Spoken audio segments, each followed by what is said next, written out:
Hello student, now today we are going to start the topic electricity of class 10. In this video we will cover these topics: electrical charge, electrical current, electrical volt and electrical resistance.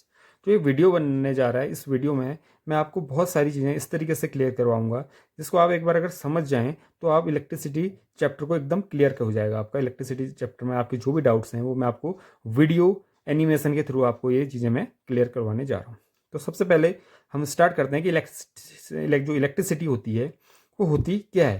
तो electricity को हम एक बार समझें कि अपने घरों का example लेते हुए चलते हैं कि इलेक्ट्रिसिटी में होता क्या है कि एक वायर है, वायर के थ्रू ये स्विच है, इस स्विच के थ्रू अगर हम क्या करते हैं किसी बल्ब को कनेक्ट करते हैं तो वो बल्ब क्या हो जाता है, जल जाता है। जैसे मैं स्विच को यहाँ कनेक्ट करता हूँ तो मैं देखता हूँ कि जो मेरा बल्ब है ये ग्लो होने लगता है। जैसे मैं स्विच को डिसकनेक्ट करता हूँ तो ये बल्ब ऑफ हो जाता है। तो इसमें क्या होता है, फ्लो क्या होते हैं, इसमें करंट फ्लो होती है और हम क्या सप्लाई कर रहे हैं, यहाँ से वोल्टेज सप्लाई कर रहे हैं। तो हम यहाँ पे करंट को भी क्लियर करेंगे, वोल्टेज को भी क्लियर करेंगे और इसमें एक टर्म आएगी रेजिस्टेंस, इसको भी क्लियर करेंगे और इलेक्ट्रिकल चार्ज क्या होता है इसको भी कवर करेंगे। तो सबसे पहले जब इलेक्ट्रिकल चार्ज को हम कवर कर रहे हैं तो उससे पहले मैं आपको एक एनिमेशन के थ्रू मैं आपको एक चीज़ बताना चाहूँगा कि कैसे इलेक्ट्रिसिटी का फ्लो होता है। फिर उसके बाद हम टॉपिक में आते हैं इलेक्ट्रिकल चार्ज। ये एक सर्किट डायग्राम दिया हुआ है कि इलेक्ट्रिकल सर्किट कैसे वर्क करता है। देखिए हमारे घरों में क्या होता है कि स्विच का वर्क क्या होता है। स्विच जैसे हम ऑन करते हैं तो हम देखते हैं कि क्या हो जाता है, लाइट बल्ब जो होता है ग्लो करने लग जाता है। तो यही यहाँ पे क्लियरली दिखाया गया है, जैसे स्विच कनेक्ट कर रहे हैं तो बल्ब ग्लो हो जा रहा है। तो स्विच का वर्क क्या है, स्विच एक कंप्लीट पाथ प्रोवाइड कराता है। देखिए जैसे स्विच जैसे ही कनेक्ट हो रहा है सर्किट में तो बल्ब ग्लो हो रहा है, मतलब कि इलेक्ट्रॉन उसके थ्रू क्या हो रहे हैं, फ्लो हो रहे हैं। इलेक्ट्रॉन जैसे फ्लो होंगे एक पाथ प्रोवाइड कराएंगे और बल्ब क्या हो जाएगा, ग्लो हो जाएगा। इलेक्ट्रिकल चार्ज होता क्या है?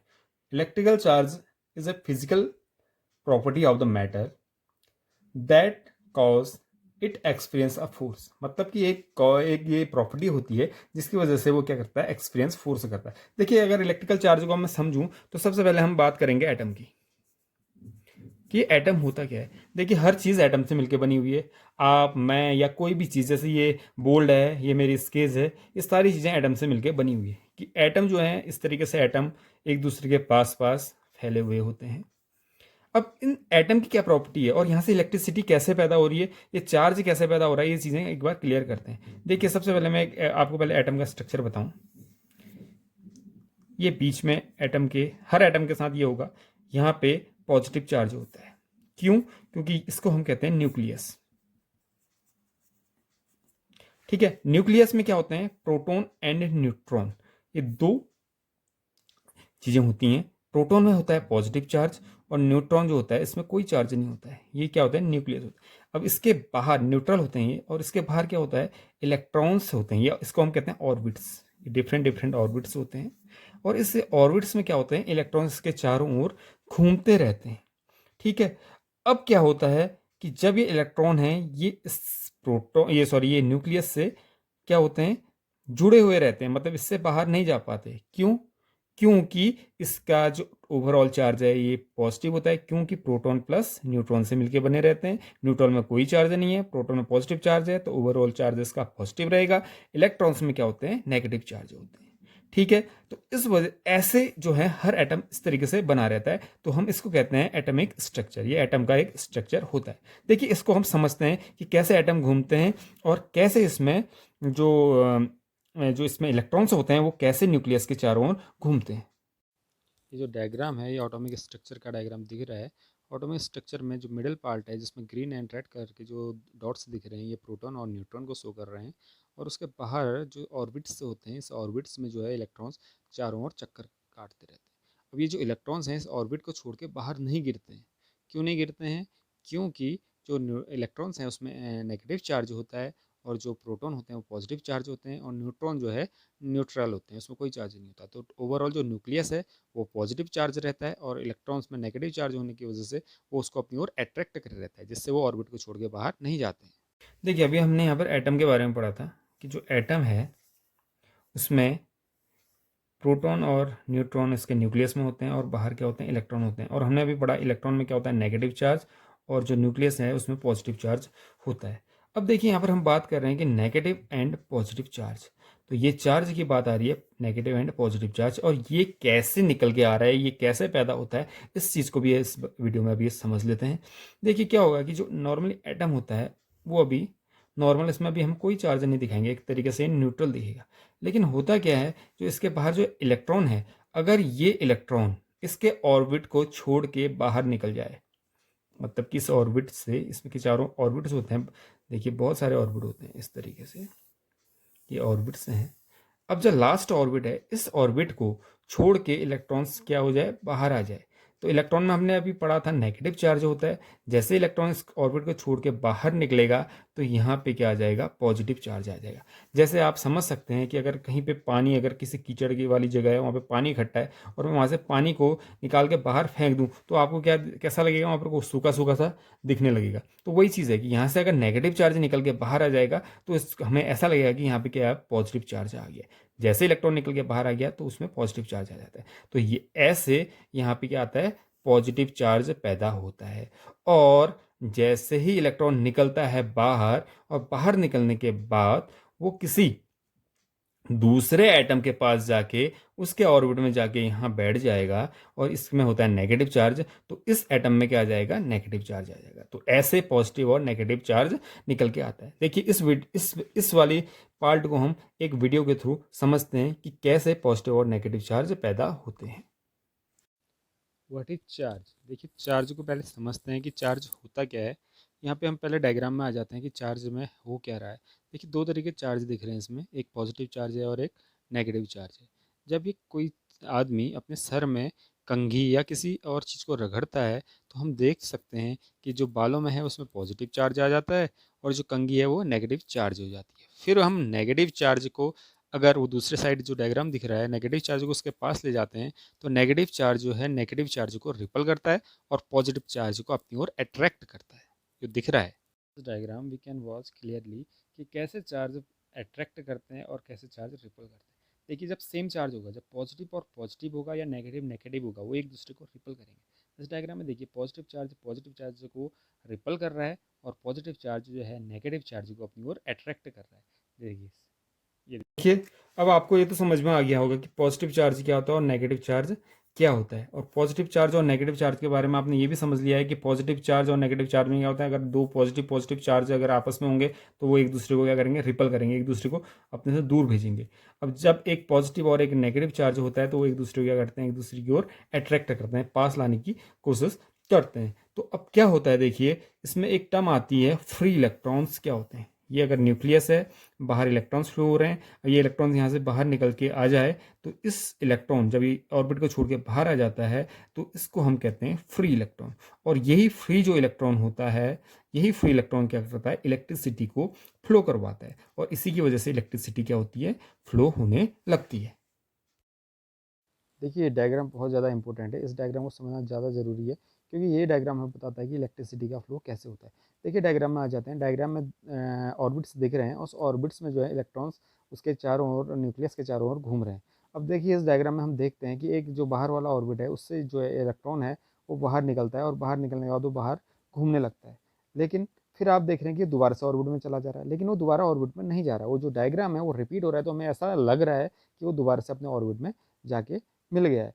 अब जो इलेक्ट्रॉन ये बाहर घूम रहा है इसी को हम कहते हैं फ्री इलेक्ट्रॉन, और यही फ्री इलेक्ट्रॉन है जो इलेक्ट्रिसिटी को फ्लो करवाता है। अब देखिए इलेक्ट्रिसिटी को फ्लो कैसे करवाता है, जब इस इलेक्ट्रॉन को बाहर से कोई एनर्जी मिलती है तो ये अपने ऑर्बिट को छोड़ता है और छोड़ के बाहर घूमने लग जाता है, जो फ्री हो जाता है, इसलिए इसको फ्री इलेक्ट्रॉन कहते हैं। अब कॉम वाले एग्जाम्पल को देखते हैं, जैसे हमने कॉम को अपने बालों में रगड़ा तो इसका मतलब है कि उसको एक्स्ट्रा एनर्जी मिली, और जैसे एक्स्ट्रा एनर्जी मिली तो क्या हो गया कि उसमें पॉजिटिव और नेगेटिव चार्ज आ गया। पॉजिटिव और नेगेटिव चार्ज कैसे आया, जैसे ही एटम को छोड़ा इलेक्ट्रॉन ने, तो जिस एटम को छोड़ा उसमें पॉजिटिव चार्ज आ जाता है, फिर ये फ्री इलेक्ट्रॉन दूसरे एटम से जाके मिल जाता है और उसमें नेगेटिव चार्ज। इलेक्ट्रिकल चार्ज को हमने अब समझ लिया है। तो इलेक्ट्रिकल चार्ज, इसको हम सी से डिफाइन करते हैं, और इसकी जो यूनिट होती है इलेक्ट्रिकल चार्ज की क्या होती है, कूलाम होती है।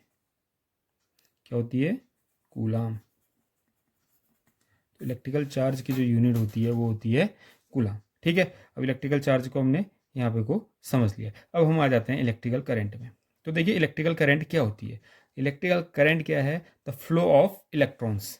क्या होता है, फ्लो ऑफ इलेक्ट्रॉन्स, इसको हम कहते हैं इलेक्ट्रिकल करंट। अगर मैं इसके डेफिनेशन की बात करूं तो इसकी डेफिनेशन की बात यह है कि पर second how much electrical charge flow through a wire.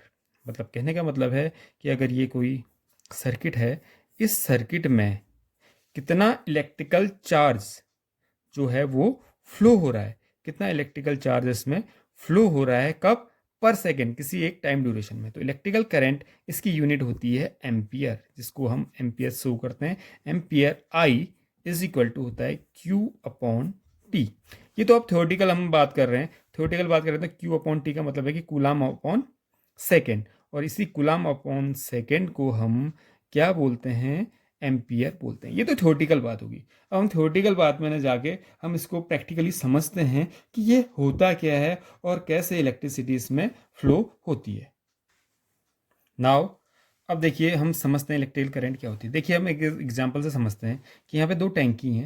इसको अगर मैं T1 एंड T2 से शो कर दूं तो यहाँ पे देखिए इसमें मान लेते हैं हम, इसमें वाटर फिल है, ये वाटर से फिल है, इसमें पानी भरा हुआ है, और यहाँ पे एक पाइप है। इस पाइप के थ्रू क्या है, पाइप के थ्रू हमने क्या करना है, वाटर को फ्लो करवाना है। देखिए जब यहाँ पे अगर ये बंद रहेगा तो इसमें पानी भरा रहेगा। जैसे मैं यहाँ से ओपन कर दूं तो मैं देखूंगा कि यहाँ से पानी इसमें क्या होने लगेगा, गिरने लगेगा, और ये टैंकी भी क्या होने लगी, फिलअप होने लगी, और यहाँ से जो है या वाटर जो है वो धीरे धीरे क्या हो जाएगा, अपने आप ही कम होने लगेगा, वाटर का लेवल कम होने लगेगा और दूसरी टैंकी में पानी भरने लग जाएगा।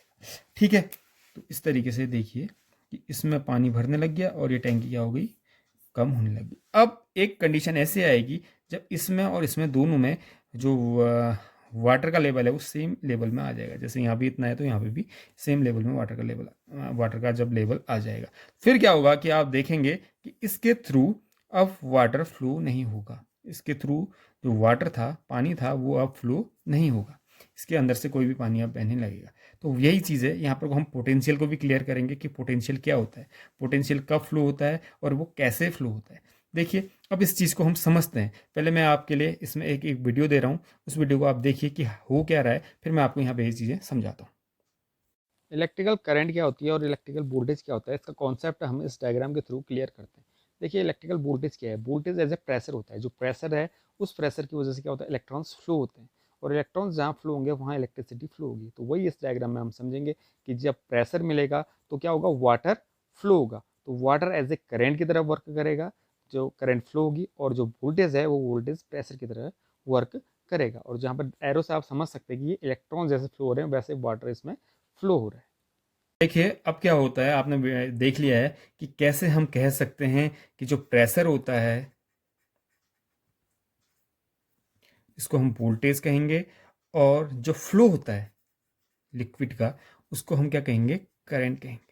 अब वोल्टेज और करंट को आपने एक पिक्चर आपके माइंड में बन गई होगी कि वोल्टेज क्या होता है और करंट क्या होता है। वही हमारा इलेक्ट्रिकल सर्किट में ही होता है। देखिए यहाँ पर को जब तक वाटर लेवल ज़्यादा था तो यहाँ से एक प्रेशर प्रोवाइड हो रहा था, और उस प्रेशर की वजह से इसमें क्या हो रहा था, वाटर फ्लो हो रहा था और इसमें फिलअप हो गया था। जैसे ही इसमें धीरे धीरे क्या हुआ था हमारा, देखिए वाटर लेवल कम हो गया था तो प्रेशर भी कम हुआ और वाटर का फ्लो धीरे धीरे कम हो गया। लेकिन एक कंडीशन ऐसी आई जब यहाँ पे और यहाँ पे जो है वाटर का लेवल दोनों में सेम आ गया, अब उसके बाद हम इसमें इलेक्ट्रिसिटी फ्लो नहीं होगी। तो यहाँ पर को हम पोटेंशियल डिफरेंस को भी हम समझ सकते हैं कि पोटेंशियल डिफरेंस क्या होता है। पोटेंशियल डिफरेंस क्या होता है, देखिए अगर जैसे मैं यहाँ पर को दो बैटरी लगा दूँ और बीच में कोई वायर है और यहाँ पे एक दूसरी बैटरी लगा दूँ, तो क्या होगा कि यहाँ से जब करंट फ्लो होगी, तो करंट जब फ्लो होगी तो क्या होगा कि दूसरी बैटरी, अगर ये बैटरी में अगर 10 वोल्ट चार्ज है और ये बैटरी जो है चार्ज नहीं है, तो यहाँ से जब करंट फ्लो होगी तो ये बैटरी क्या होने लगेगी, चार्ज होने लगेगी, और यहाँ पे करंट जो होगी फ्लो होगी। लेकिन ऐसी कंडीशन आ जाएगी एक बार कि इसमें धीरे धीरे वोल्टेज कम होने लगेगा। जैसे इसमें पानी कम हुआ तो यहाँ पे वोल्टेज भी धीरे धीरे कम हो जाएगा और ये चार्ज होने लगेगी। एक कंडीशन ऐसी आ जाएगी जब दोनों में वोल्टेज लेवल क्या हो जाएगा, सेम आ जाएगा, फिर इसमें इलेक्ट्रिसिटी का फ्लो नहीं होगा। तो हमेशा याद रखना कि इलेक्ट्रिसिटी का फ्लो क्या होता है, high potential to low potential. जहाँ ज़्यादा पोटेंशियल होगा वहाँ से लो पोटेंशियल की ओर इलेक्ट्रिक करंट का क्या होता है, फ्लो होता है। देखिए अब इसको हम समझते हैं कैसे हो रहा है। ये एक वोल्टेज है और जैसे यहाँ पे मैंने बैटरी लगाई या सप्लाई लगाई, जैसे आप अपने घरों में कह सकते हैं कि आप प्लग में तार को जोड़ेंगे, तो क्या होगा कि वायर में क्या होती है, इलेक्ट्रिसिटी फ्लो होने लगती है। यहाँ पे इलेक्ट्रिसिटी क्या हो रही है, फ्लो होने लगती है। और ये एक रेजिस्टेंस है। अब रेजिस्टेंस एक नई टर्म आ गई, इसको भी समझेंगे हम, रेजिस्टेंस क्या होता है। तो रेजिस्टेंस के थ्रू क्या होता है, करंट जो होती है फ्लो होने लगती है। यहाँ से इस वायर से ऐसे इस सर्किट में करंट फ्लो होने लगेगी। तो आप देखिए कि जहाँ पर को वोल्टेज होगा मतलब प्रेशर होगा, वो प्रेशर क्या होगा, इलेक्ट्रॉन्स को धकेलेगा। यहाँ से इलेक्ट्रॉन्स को क्या करेगा, धकेलेगा। अब जिस साइड इलेक्ट्रॉन्स के फ्लो की क्या होती है डायरेक्शन, अपोजिट टू नेगेटिव से वो पॉजिटिव की ओर फ्लो होते हैं। तो इलेक्ट्रॉन्स कहाँ की ओर फ्लो होंगे, इस डायरेक्शन में फ्लो होंगे। और करंट किस डायरेक्शन में फ्लो होती है, पॉजिटिव से नेगेटिव की ओर। और करंट कहाँ की ओर फ्लो होगी, जैसे ये यहाँ की ओर फ्लो हो रहे हैं तो करंट इधर की ओर फ्लो होगी। तो मतलब करंट ऐसे फ्लो होने लगेगी। और ऐसे सर्किट में क्या होती है, इलेक्ट्रिसिटी फ्लो होती है। देखिए अब इलेक्ट्रिकल करंट की डायरेक्शन क्या होती है, अभी मैंने कहा था आपसे कि पॉजिटिव से नेगेटिव की ओर होगी। तो याद रखना कि इलेक्ट्रिकल करंट की डायरेक्शन होती है पॉजिटिव टू नेगेटिव। मतलब ये पॉजिटिव है तो इस पॉजिटिव से इलेक्ट्रिकल करंट फ्लो होगी और नेगेटिव डायरेक्शन होगी। और इलेक्ट्रॉन्स का फ्लो की डायरेक्शन क्या होगी, इलेक्ट्रॉन्स के फ्लो की जो डायरेक्शन होती है वो नेगेटिव टू पॉजिटिव होती है। क्यों, क्योंकि इसमें नेगेटिव चार्ज होता है, ये नेगेटिव चार्ज से निकलेगा और पॉजिटिव की ओर अट्रैक्ट होगा। तो ये यहाँ से फ्लो होगा और ये कहाँ की ओर जाएगा, पॉजिटिव चार्ज की ओर। तो ये है हमारे इलेक्ट्रॉन्स के फ्लो की डायरेक्शन। तो याद रखना करंट की डायरेक्शन होती है पॉजिटिव टू नेगेटिव और इलेक्ट्रॉन्स के फ्लो की डायरेक्शन होती है नेगेटिव टू पॉजिटिव। ये आपको इसमें ध्यान में रखना है। ठीक है, तो हमने ये चीज़ तो क्लियर कर दी। अब हम बात करते हैं वोल्टेज। देखिए वोल्टेज क्या होता है, अभी हमने पढ़ा था वोल्टेज जब यहाँ पे किसी वायर के थ्रू जब करंट फ्लो हो रही है और उसमें बीच में क्या टर्म आ रही है, रेजिस्टेंस आर आ रहा है। तो आप देखिए जो प्रेशर होगा वो प्रेशर क्या करेगा, आई इंटू आर। मतलब कि यहाँ से प्रेशर आया और रेजिस्टेंस ने क्या किया, रेजिस्टेंस क्या होता है अभी मैं आपको ये भी बताऊंगा। रेजिस्टेंस क्या करता है, जो फ्लो ऑफ, यहाँ पे जो फ्लो ऑफ क्या होता है, करंट होगा उसको बहने से रोकता है। तो अपना जितना हमने प्रेशर दिया, कितनी करंट इस रेजिस्टेंस को ओवरलैप करते हुए या पार करते हुए दूसरी साइड चली गई, उसको हम एक तरीके से समझ सकते हैं, वो होती है वोल्टेज। तो वोल्टेज जो होता है उसका फॉर्मूला होता है V is equal to I into R, current into resistance, और इसकी यूनिट होती है वोल्ट।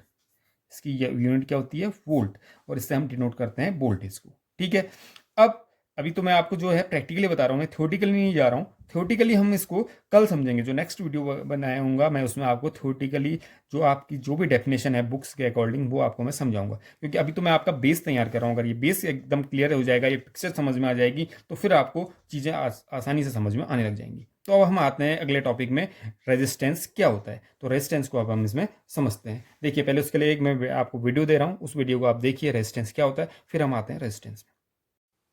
देखिए इस डायग्राम से हम समझते हैं कि रेजिस्टेंस है क्या। देखो रेजिस्टेंस कुछ भी नहीं है।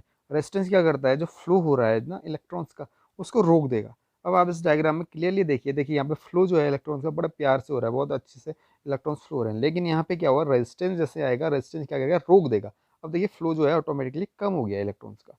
तो यही काम करता है रेजिस्टेंस। तो रेजिस्टेंस क्या है, oppose the flow of electrical current. मतलब अब रेजिस्टेंस को समझ तो आप चुके होंगे कि कैसे रेजिस्टेंस क्या होता है। देखिए अब एक बार इसको मैं इस चीज़ से फिर डायग्राम से क्लियर कर देता हूँ। अभी हमने पढ़ा था वोल्टेज क्या होता है, प्रेशर होता है। करंट क्या होती है, करंट जो होती है इसमें अगर आप एज्यूम करो कि जैसे वाटर फ्लो हो रहा है वैसे इलेक्ट्रॉन्स फ्लो होते हैं, तो उसको हम करंट कहते हैं। फ्लो ऑफ इलेक्ट्रॉन्स को ही हम करंट कहते हैं। तो जैसे मैंने आपको इसको वाटर के थ्रू इसलिए बता चाह रहा हूँ कि आपको पिक्चर माइंड में बन जाए। तो जैसे वाटर फ्लो हो रहा है तो वो क्या होता है, एक तरीके से करंट होती है। अब रेजिस्टेंस क्या होता है, रेजिस्टेंस को एक तरीके से आप मान सकते हो कि सैंड, मतलब अगर इसमें बालू हो, सैंड हो, तो वो क्या करेगी, इस वाटर को फ्लो होने से रोकेगी। तो रेजिस्टेंस वही काम करता है कि जब इलेक्ट्रॉन्स फ्लो होते हैं, इलेक्ट्रॉन्स किसी वायर के थ्रू फ्लो होने लगते हैं, तो वो क्या करता है कि उसको फ्लो होने से रोकता है। मतलब इलेक्ट्रिसिटी को फ्लो होने से रोकता है, उसका अपोज करता है। तो रेजिस्टेंस क्या होता है, resistance is oppose the flow of electrons या फ्लो ऑफ करंट। तो करंट के फ्लो होने को ये क्या करता है, अपोज करता है। इसको हम कहते हैं रेजिस्टेंस कहते हैं। ठीक है, अब रेजिस्टेंस को मैं एक बार आपको समझा देता हूं कि रेजिस्टेंस एक्चुअल में है क्या। देखिए ये हर वायर की अपनी अपनी एक अलग प्रॉपर्टी है कि वायर की प्रॉपर्टी होती है, उस वायर की प्रॉपर्टी को हम समझते हैं। जैसे आपको मैं एग्जांपल बताऊं कि हमारे घरों में कॉपर का वायर हम यूज़ करते हैं या एल्यूमिनियम का वायर यूज़ करते हैं। ये क्या होते हैं, ये होते हैं कंडक्टर। अभी हम आगे इसके बाद एक वीडियो बनाऊंगा, उसमें मैं आपको बताऊंगा कि कंडक्टर क्या होते हैं, सेमी कंडक्टर क्या होते हैं और इंसुलेटर क्या होते हैं। तो अभी हम उसमें नहीं जाके पहले अब हम सिंपल पहले समझते हैं कि रेजिस्टेंस है क्या। देखिए रेजिस्टेंस क्या होता है, अगर मैं कॉपर वायर की बात करूं तो कॉपर वायर में अगर ये मान लीजिए वायर की प्रॉपर्टी है, इसमें क्या होंगे, ये हैं आयंस, और इन आयंस में होता है पॉजिटिव चार्ज। इस तरीके से वायर में की प्रॉपर्टी होती है, हर वायर में अलग अलग होंगे। अगर ये कॉपर वायर की बात करूं तो कॉपर वायर में ये होंगे। अब मान लीजिए इसमें मैं अगर जैसे सर्किट में जोड़ूंगा तो यहाँ से क्या होगा, इलेक्ट्रिसिटी फ्लो होने लगेगी। जैसे यहाँ से इलेक्ट्रिसिटी फ्लो, ये आपने सैंड कहा तो सैंड क्या करेगा, रोकेगा ना वाटर को फ्लो होने से। वैसे यहाँ से इलेक्ट्रॉन्स आएंगे और इलेक्ट्रॉन्स में क्या होता है, नेगेटिव चार्ज। अब क्या होता है कि ये इलेक्ट्रॉन्स पॉजिटिव चार्ज को अट्रैक्ट करेगा, नेगेटिव चार्ज, तो यहाँ से रिकॉम्बिनेशन होगा और एक दूसरे को न्यूट्रलाइज कर देंगे और वहीं पर वो अपनी एनर्जी को क्या कर देंगे, वेस्ट कर देंगे। अब जैसे एनर्जी वेस्ट होगी तो वो या तो हीट पैदा करेगी या लाइट पैदा करेगी, और जो बच जाएंगे इलेक्ट्रॉन्स वो इधर आ जाएंगे।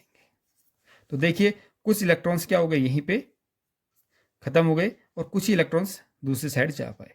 तो जहां पर रेजिस्टेंस ज़्यादा होगा वहां आयंस ज़्यादा होंगे, और जहां आयंस कम होगा, मतलब आयंस अगर कम होंगे तो वहां पे क्या होंगे, मैक्सिमम इलेक्ट्रॉन्स यहां से दूसरी साइड पहुंचेंगे। देखिए अब कॉपर वायर में ज़्यादा हो सकते हैं, एल्यूमिनियम वायर में और ज़्यादा होंगे। अगर मैं चांदी की बात करूं, सिल्वर की बात करूं, तो उसमें क्या होते हैं, सबसे कम जो होते हैं आयंस पाए जाएंगे। एक्चुअली में कहने का मतलब है कि उसका जो रेजिस्टेंस होगा वो कम होगा। तो इस तरीके से आप रेजिस्टेंस को समझ सकते हैं। तो हम कल अब पढ़ेंगे रेजिस्टेंस के parallel and series combination, plus उसके साथ हम ये भी देखेंगे कि क्या होता है कि जब हम रेजिस्टेंस की बात करते हैं तो वहाँ पे 3 टर्म आती हैं, कंडक्टर, इंसुलेटर एंड सेमीकंडक्टर की। तो वो भी हम कल क्लियर करेंगे। फिर आगे हमने इसमें पावर के बारे में पढ़ना है और हीट एलिमेंट भी है आपका, हीटिंग इफेक्ट ऑफ इलेक्ट्रिसिटी, वो भी इसके आगे हम कल पढ़ेंगे। तो अब